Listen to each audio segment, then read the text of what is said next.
If you want to improve, be content to be thought foolish and stupid. Epictetus. Sometimes it stings.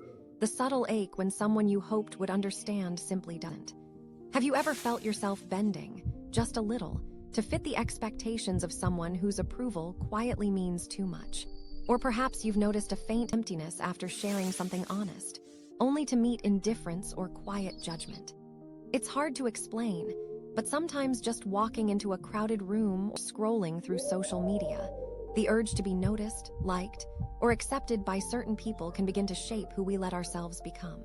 It isn't wrong to want to feel seen, but when we look for validation from those who cannot, or will not, truly know us, we begin to drift away from ourselves. The hope for acceptance becomes a quiet loss, spread thin across moments where we trade small pieces of authenticity just to feel, for a moment, like we belong. But Epictetus, the Stoic philosopher, saw this another way. He believed that our deepest peace doesn't come from chasing the approval of others, but from tending to our own character, quietly, patiently, and with courage. For Epictetus, it was not only natural, but good, to be thought foolish by those who don't understand your path. True self-improvement, he taught, sometimes means letting go of the need to be admired by people whose values do not match your own. Instead, he saw these uncomfortable moments, not as failures but as opportunities. When someone misunderstands or dismisses you, it is a chance to ask, what do I really seek? And whose opinion truly matters? Epictetus invites us to turn inward, focusing not on the ever-shifting judgments of others, but on the quiet cultivation of our own integrity. Releasing the need for the wrong kind of validation isn't giving up connection. It is making space for gentler, more honest relationships, starting with yourself. You begin to see with this lens, something subtle shifts. Choices become less about impressing and more about aligning with your own values. Instead of feeling hollow after performative words or gestures, you find a steady calm in being misunderstood, because you know your worth is not up for debate.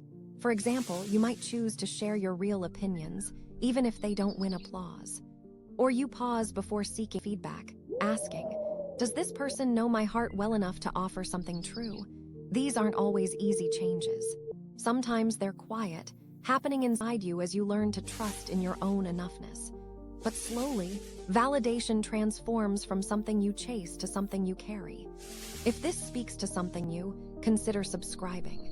I'm building a quiet corner of the internet for people like us, people asking harder questions, healing deeper wounds, and finding their way forward.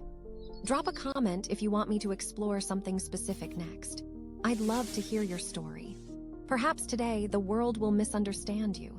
Maybe someone will call you foolish or quietly look away when you're most yourself. Epictetus would remind you, this is not a mark against you.